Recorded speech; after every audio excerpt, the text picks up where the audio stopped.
Poutine, c'est quand même celui qui a sauvé les Russes d'un appauvrissement et d'un problème gravissime des années 90. C'est-à-dire que la Russie était plutôt dirigée par Helsinki, plutôt côté américain, avec l'école de Chicago et toute la tendance néolibérale.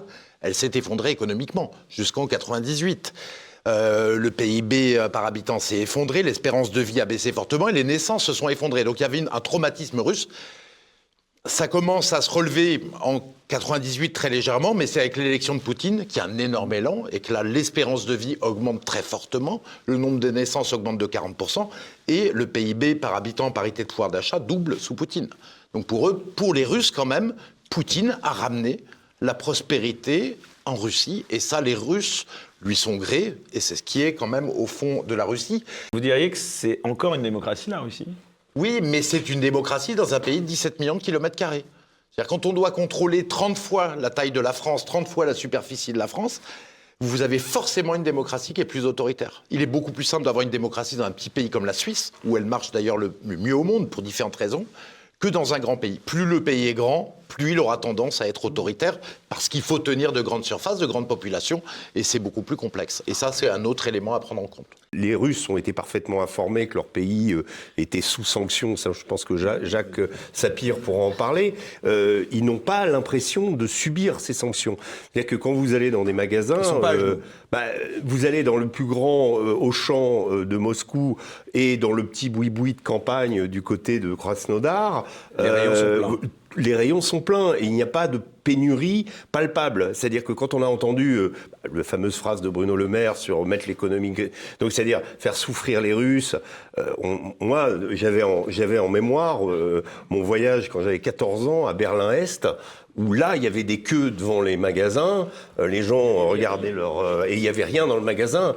Je m'étais imaginé que la Russie se transformerait en ça. C'est pas du tout le cas. J'ai des remontées par les collègues russes du fait que les entreprises russes, en réalité, non seulement s'adaptent, mais qu'elles investissent à tout va. Pourquoi ? Parce qu'elles se sont dit, il y a des entreprises françaises ou il y a des entreprises internationales qui quittent la Russie. Bon, on le sait, il y a toute une série d'entreprises qui ont quitté, et il y en a d'autres qui sont restées. Auchan est resté, Total est resté, bon.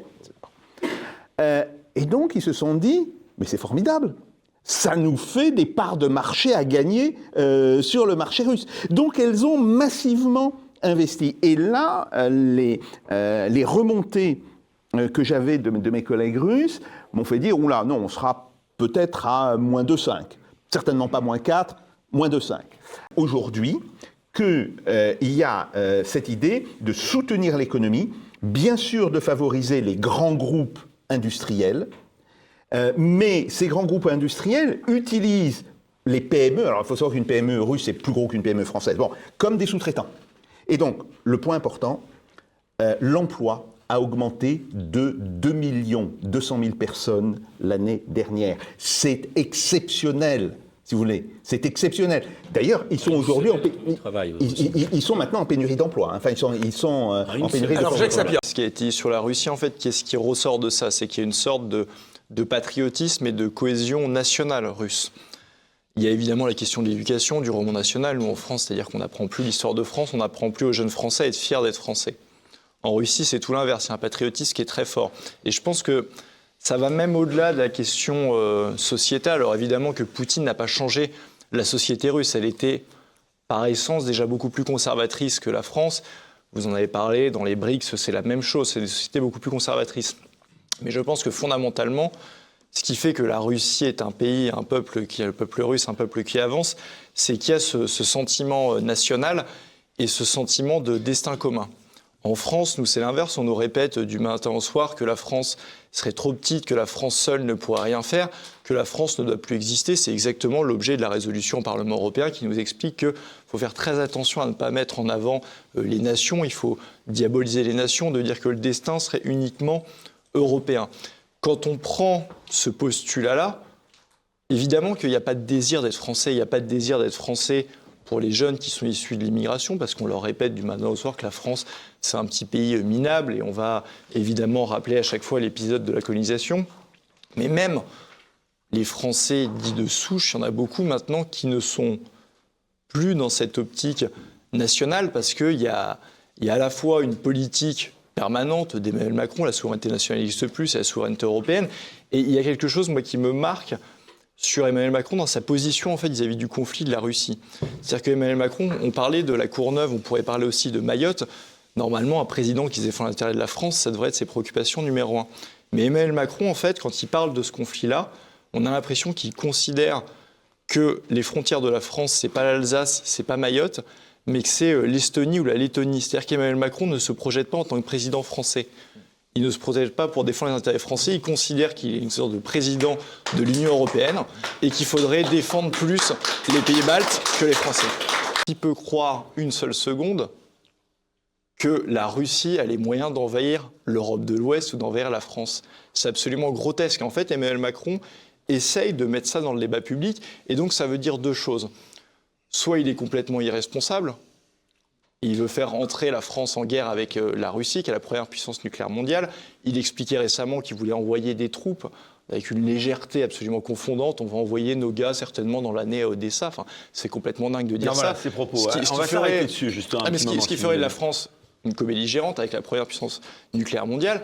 Et après, il y a soit il est complètement cynique, mais il serait tout aussi responsable, c'est de dire « je vais faire comme en 2022, je vais aller du côté de la peur parce que ça peut me permettre de limiter la casse pour des élections européennes. » Donc vous vous rendez compte, si c'est le cas, de la bassesse du calcul, parce qu'il joue avec la paix et la sécurité du monde pour des élections minables européennes. Donc on voit bien qu'il y a un vrai problème en fait de la France, qui est une sorte de canard sans tête à l'heure actuelle, avec Emmanuel Macron qui ne défend plus les intérêts de la France.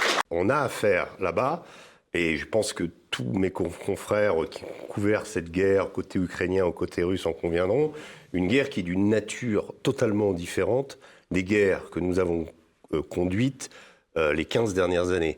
Notre armée, elle a été façonnée autour des guerres asymétriques, dans lesquelles nous étions la force la plus forte, nous intervenions au Sahel contre des groupes de type avec des kalachnikovs qui n'avaient aucune aviation, qui avaient très peu d'artillerie, qui s'en tiraient en mettant des embuscades, en tendant des embuscades, en disparaissant, en s'évanouissant et en attaquant là au moment où on les attendait pas, en mettant des bombes sur les routes. C'est très important ce que je vous dis là, parce que ça veut dire que tous nos blindés ont été conçus, et les blindés des Américains aussi, toute la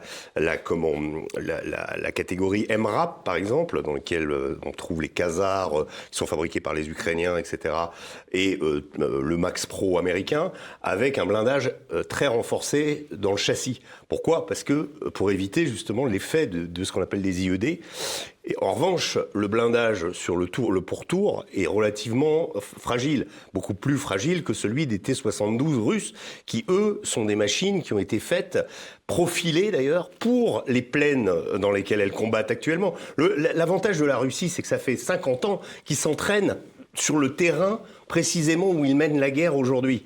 Nous, on a conçu toute cette variété de véhicules ultra performants, de Léopard, de Bradley, de Challenger britanniques, de M1A1, donc des Abrams américains, pour des configurations ou désertiques dans lesquelles il fallait que les véhicules, si vous voulez, ces véhicules ont entre 1 mètre et 1,5 mètre de plus que les véhicules russes, qui eux peuvent se planquer, sont sur la plaine, tandis que les autres, on les voit, parce donc il y a un défaut, si vous voulez, au niveau de l'équipement. Ça, je ne vous parle pas du problème qu'a l'armée ukrainienne, c'est d'intégrer tous ces équipements totalement différents. Vous ne pilotez pas un Challenger comme vous ne pilotez un Léopard, comme vous pilotez un Bradley. C'est une technologie totalement différente qu'il faut que les Ukrainiens apprennent. Donc les Ukrainiens ont à apprendre à utiliser ce matériel qui n'a pas été conçu pour une guerre de haute intensité comme celle-ci, tandis que les Russes, la guerre de haute intensité, c'est leur programme depuis toujours. C'est toutes les études. Alors ils ont vécu l'Afghanistan, ils ont appris beaucoup de choses en Afghanistan. Et comme on en parlait tout à l'heure, les Russes sont très doués pour apprendre de leurs échecs et pour mettre les choses immédiatement en application. Donc si vous voulez, vous avez une guerre de haute intensité qui est conduite avec des armées qui ont été faites pour la guerre asymétrique. Et aujourd'hui, contrairement à ce que je pense, l'image que s'en fait Emmanuel Macron quand il dit « je vais envoyer des troupes », c'est pas des forces spéciales qu'il faut. C'est des types pour tenir des tranchées. C'est des types pour tenir des positions défensives. Vous n'allez pas envoyer le commando Hubert qui va régler le problème alors qu'on a envoyé le commando Hubert pour régler le problème en Afrique pendant 15 ans. Vous voyez, c'est un peu le problème aujourd'hui, c'est qu'on a une armée qui n'a pas été faite, qui n'a pas été conçue pour ce type de guerre. Quand on reprend ces discours, le nombre de mensonges qui sont dits les uns après les autres. Ça, si vous voulez, c'est absolument incroyable. Sur l'origine de la guerre. Comme si les événements du 20 février sur la place Maïdan n'avaient pas existé. On sait aujourd'hui que c'est une provocation. On sait aujourd'hui que les tireurs étaient du côté de l'extrême droite, pas du côté du président ukrainien. Si vous voulez, tout cela maintenant, c'est su, ça a donné lieu à des papiers scientifiques. Le coup d'État de Maïdan, c'est ce qu'a dit Victoria Nuland. Voilà. 5 milliards de dollars mis pour le coup d'État de Maïdan, ce qu'elle dit devant le Sénat américain. Tout à fait. Et là, elle va être obligée de démissionner parce que le FBI a fait une enquête et s'est rendu compte que ce n'était pas 5 milliards de dollars uniquement pour ce coup d'État, mais que c'était 12 à 14 milliards de dollars. Oui. C'est énorme ce coup d'État de Maïdan. Il faut savoir, c'était devant le Sénat américain. Le rapport de force entre l'OTAN et la Russie en 2017, quand j'ai quitté le Sénat, c'est toujours un peu l'actualité, il était de 15 pour 1 ou de 10 pour 1. Pour la démographie, pour le financement de militaires, pour la marine, pour la terre, pour tout cela. C'est-à-dire que, normalement, l'OTAN aurait dû écraser la Russie. Il faut bien comprendre ce rapport de force. 15 pour 1. De 15 pour 1 à 10 pour 1, selon les catégories démographiques. Il faut savoir que le budget de la Russie à l'époque de défense devait être un peu plus élevé que le nôtre, de peut-être 50-55 milliards d'euros. Et il faut savoir que rien que le budget des États-Unis, actuellement le budget des États-Unis, c'est 1400 milliards, c'est bien ça. Et là-dessus, 54% sont pour la défense. Est-ce que vous imaginez qu'en France, nous puissions avoir un budget, je ne sais pas la somme exacte, 300-400 peut-être ça, oui, et qu'on ait 50% de ce budget qui part pour la défense. Donc si vous voulez, le rapport de force en début de guerre, quand elle a eu lieu, c'était vraiment, la Russie était écrasée. L'accord Ukraine-Russie. Et c'est là où je ne comprends pas le président de l'Assemblée nationale ou le président du Sénat. C'est inadmissible ce qui s'est passé. Parce que moi, j'étais pendant tout le temps membre de cette commission des affaires étrangères et de la défense, et tous les accords qu'on avait, on les votait. Et quand il y a un accord comme ce qui s'est passé Ukraine et Russie, l'article 53 de la Constitution oblige pour être ratifié, d'avoir une loi. C'est-à-dire que le test qu'ils ont fait, le vote qu'ils ont fait, c'est l'article 51 qui ne correspond à rien, c'est juste un vote politique. Et je n'ai pas compris, si vous voulez, que le président du Sénat et le président de l'Assemblée nationale se laissent aussi humiliés par l'exécutif. C'est-à-dire que ce contrat n'a aucune valeur juridique. N'a aucune valeur juridique. Deuxième point, sur cette affaire de... Bon, c'est le deuxième point, mais en réalité, mes partis... Oh, attendez. C'était sur ce vote... Sur l'accord de sécurité. L'accord de sécurité. Donc voilà, et là-dessus. Et donc, ce qui fait que, si vous voulez, que... Ah oui, autre chose. Sur cette affaire d'accord, il faut bien comprendre que cet accord Ukraine-Russie, Ukraine-France, Ukraine-Allemagne, Ukraine-Italie, c'est un accord qui a été fait dans les bureaux de Washington. Parce qu'il fallait, avec l'arrivée de Trump et le risque de guerre nucléaire, il fallait permettre à chacun des pays qui n'avaient aucun accord de défense avec l'Ukraine. On est allé défendre l'Ukraine, on n'a aucun accord de défense. On est malade, depuis le début, mais pourquoi aller se tuer pour l'Ukraine? On n'a aucun accord. Ils ne sont pas dans l'Europe, on n'a rien. On n'a qu'un accord économique entre l'Union européenne et l'Ukraine. C'est le seul accord. Mais par ce contrat, ça permet à chacun des pays d'avoir un accord avec l'Ukraine et surtout d'éviter l'article 5 de l'OTAN qui implique la solidarité de tout l'OTAN. C'est-à-dire que tous ces imbéciles, excusez-moi, je suis méchant avec mes collègues, mais ont voté ce texte qui les met en première ligne face à la guerre, face à la Russie. Et en votant ce texte-là, heureusement, ça n'a pas de valeur juridique, ils se sont dégagés de la protection de l'OTAN, qui est l'article 5. Voilà, en gros, les choses. J'ai essayé d'expliquer à quelques collègues qui se sont réveillés après le vote. Voilà, je dis ça parce que c'est le b.a.-ba de la réflexion constitutionnelle. Ça a coûté aux pays de l'Union européenne, en termes de perte de croissance, 3 fois ce que cela a coûté à la Russie. Donc pour la France, c'est un petit peu moins que ce que ça a coûté pour la Russie, mais pour l'Allemagne, par exemple, c'est 1,5 fois ce que ça a coûté pour la Russie.